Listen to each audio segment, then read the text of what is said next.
Bismillahirrahmanirrahim. Assalamualaikum warahmatullahi wabarakatuh.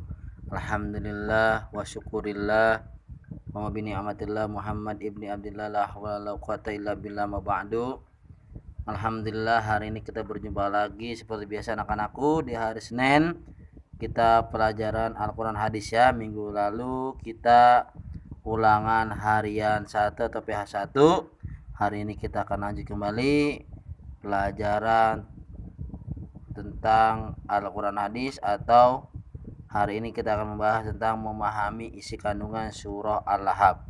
Sebelum kita atau Bapak menjelaskan tentang isi kandungan surah Al-Lahab, bersama-sama kita mulai pembelajaran kita dengan baca basmalah. Bismillahirrahmanirrahim. Sekarang kita akan lanjut pelajaran kita minggu ini. Kita akan membahas yang C ya, memahami isi kandungan surah Al-Lahab. Minggu lalu kita sudah PH1 Urdis, atau sudah kita membahas tentang terjemahan surah Al-Lahab atau arti kata dari surah Al-Lahab. Hari ini kita akan lanjut tentang memahami isi kandungan surah Al-Lahab. Dengarkanlah ya. Bagaimana kabar kalian semua? Baik. Alhamdulillah, luar biasa, Allahu Akbar. Ya, di sini ya. Bapak akan jelaskan tentang memahami isi kandungan surah Al-Lahab. Kalian simak ya penjelasan dari Bapak, nanti baru di akhir pelajaran baru Bapak nanti kasih tugas buat hari ini ya. Dengarkanlah ya. Memahami isi kandungan surah Al-Lahab. Surah Al-Lahab ini termasuk surah Makkiyah, karena Rasulullah pada waktu itu masih berada di kota Mekah, belum hijrah ke kota Madinah. Surah ini turunkan di kota Mekah. Surah ini turun sesudah surah Al-Fat ya. Jadi Al-Fat dulu turun, baru surah Al-Lahab. Dan termasuk surah yang ke-111 dalam Al-Quran. Urutan 111 dalam Al-Quran.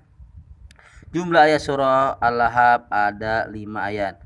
Sebab turunnya surah Al-Lahab ini berkaitan dengan sikap Abu Lahab, yaitu suatu ketika Nabi Muhammad Sallallahu Alaihi Wasallam mendaki Bukit Sofa di Mekah untuk berseru mengisyaratkan akan adanya bahaya yang mengancam. Maka berkumpullah penduduk Mekah termasuk Abu Lahab.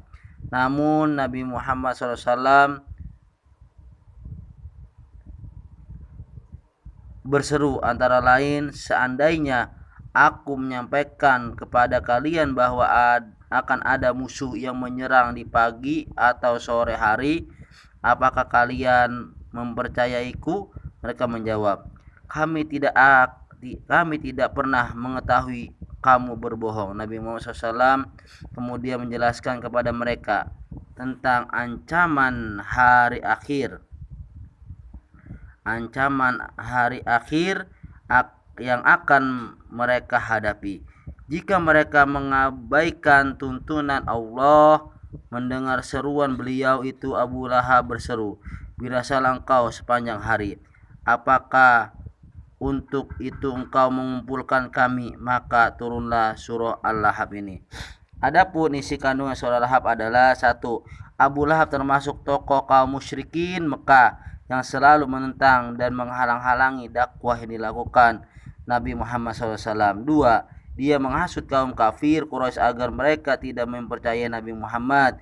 3. Harta kekayaannya ia gunakan untuk menghalang-halangi dakwah Nabi Muhammad SAW. 4.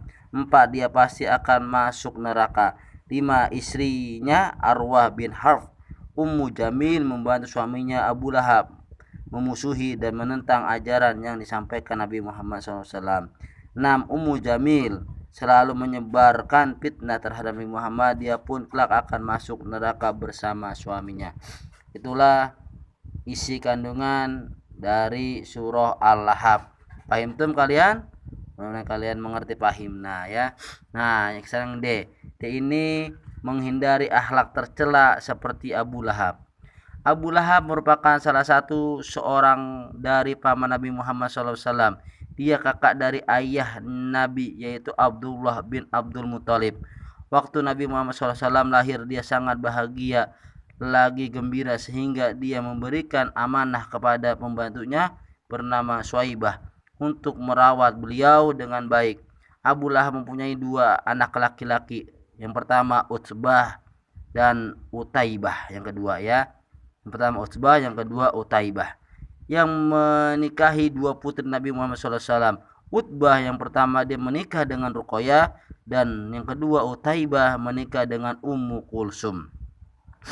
Mulai muncul sikap tercela pada diri Abu Lahab. Setelah Nabi Muhammad SAW diangkat menjadi Rasul, dia mulai hasad dengki kepada Nabi. Ia merasa seorang tokoh Quraisy yang disegani, sedangkan Muhammad hanya anak yatim piatu. Kenapa kenabian itu tidak pada dirinya, tetapi kepada Nabi Muhammad SAW yang waktu kecilnya yatim piatu? Karena sangat dengki kepada Nabi Muhammad SAW, Abu Lahab memerintahkan kepada kedua putranya agar menceraikan istrinya. Kedua istri anak Abu Lahab tersebut adalah putri-putri Nabi Muhammad SAW. Kedengkian yang sangat telah ada pada diri Abu Lahab, sehingga dia tidak segan-segan mencelakakan Nabi Muhammad SAW. Bahkan Abu Lahab menyuruh agar istrinya menebarkan duri-duri di jalanan yang selalu dilewati Nabi Muhammad SAW. Abu Lahab adalah satu-satunya tokoh kaum Quraisy yang namanya diabadikan di dalam kitab Al-Quran, yang kelak akan masuk neraka bersama istrinya Arwah bin Hab. Banyak sekali kejahatan-kejahatan yang telah dia perbuat untuk menentang dakwah Islam yang dilakukan Nabi Muhammad SAW, keponakannya sendiri. Abu Lahab wafat pada tahun 2 Hijriah setelah mendapat laporan bahwa pasukan kaum kafir Quraisy kalah dalam perang Badar melawan pasukan muslimin. Terlalu banyak sikap tercela yang ada pada diri Abu Lahab. Kita anak muslim harus menghindari akhlak tercela seperti Abu Lahab itu. Tahukah kamu apakah hasad, dengki itu? Dengki adalah selalu atau sikap tidak suka kepada orang lain mendapat kenikmatan. Jadi dengki itu adalah sikap yang tidak suka ketika orang mendapat kenikmatan atau mendapatkan kebahagiaan, kesenangan, kita tidak suka ya, dan berusaha agar kenikmatan yang ada pada orang itu hilang atau lenyap. Nah, mulai dari sekarang nih ya, hendaklah kalian jauhi sikap dengki itu, karena dapat menghapus segala amal kebajikan seperti api membakar kayu bakar ya. Rasulullah SAW nih pernah bersabda, An Abi Hurairah radhiyallahu anhu qala Rasulullah sallallahu alaihi wasallam, wal hasada fa innal hasada yaqulul hasanati kama ta'kulun narul hatoba. Rawahu Abu Daud. Artinya, dari Abu Hurairah radhiyallahu an, semoga Allah memberkati beliau, berkata, Rasulullah SAW bersabda, waspadalah kalian terhadap sifat dengki, karena sungguhnya dengki itu dapat memakan pahala kebaikan seperti api memakan kayu bakar ya. Jadi dengki itu memakan kebaikan seperti api membakar kayu bakar ya. Jadi kalian punya pahala, tapi pahala itu habis buat orang yang engkau dengkiin ya. Itulah pelajaran kita pada hari ini tentang memahami isi kandungan surah Al-Lahab dan menghindari akhlak tercela seperti Abu Lahab ya. Itulah pengertian atau pembahasan kita pada hari ini. Tugas kalian adalah mencatat nih ya, mencatat di buku tulis. Yang pertama, mencatat hadis tentang hasad nih ya, hadis tentang hasad atau dengki di buku tulis kalian, hadisnya, Arabnya, dan artinya ya tuh. Yang pertama, tulis di buku tulis kalian. Yang kedua, kalian kerjakan kegiatan siswa 4, itu lengkapilah isi kandungan surah Al-Lahab dengan kata-kata yang tersedia di bawah ini. Lihat, 1 ya, ini kamu lengkapi nih. Salah seorang paman Nabi Muhammad SAW yang diceritakan dalam surah Al-Lahab namanya siapa tuh? Ada di sini ya, isinya ada di bawah kolom ini nih, di kotak ini nih, kamu cari nih ya, isinya nih sampai 5 nih, 1 2 3 4 dan 5 kamu isi, titik-titik ini kamu lengkapi semua ya.